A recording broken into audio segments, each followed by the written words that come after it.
ITC limited institute of global development తో కలిసి Aashirvaad smart India programme నిర్వహించింది. ఈ కార్యక్రమం వలన ఆంధ్రప్రదేశ్ మరియు తెలంగాణలో 24 జిల్లాల్లో పిల్లలు, గర్భిణీ స్త్రీలు ఇంకా పాలిచ్చే తల్లులతో సహా 3 లక్షల మంది లబ్ధి పొందారు. అయోడిన్ పెరుగుదల మరియు అభివృద్ధికి అవసరమైన పోషకం. అయోడిన్ లోపం వల్ల ఇర్రివర్సిబుల్ ఎఫెక్ట్ అంటే బ్రెయిన్ డ్యామేజ్ వంటి సమస్యలు వస్తాయి. ఎక్కువగా ఆంధ్రప్రదేశ్ మరియు తెలంగాణలో అయోడిన్ లోపం ఉంది.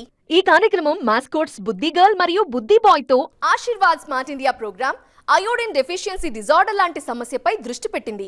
ఈ కార్యక్రమంలో కమ్యూనిటీ హౌస్ హోల్డ్ యాక్టివిటీస్ కోసం సంప్రదాయక కళారూపాలు, వీధి నాటకాలతో అయోడిన్ లోపాల గురించి అవగాహన కల్పించడానికి, ఆరోగ్యకరమైన ఆహార పద్ధతుల ప్రాముఖ్యతను ప్రోత్సహించడానికి సాధనంగా ఉపయోగించబడతాయి. అయోడిన్ మరియు ఐరన్ లోపాల గురించి పూర్తి అవగాహన కల్పించాల్సిన అవసరం ఉంది కాబట్టి మేము ప్రయత్నం తీసుకోవడం జరిగింది. అలాగే ఎటువంటి రుగ్మతలు లేకుండా జీవించడం కోసం మేము పోషణ మేళ ఏర్పాటు చేయడం జరిగింది.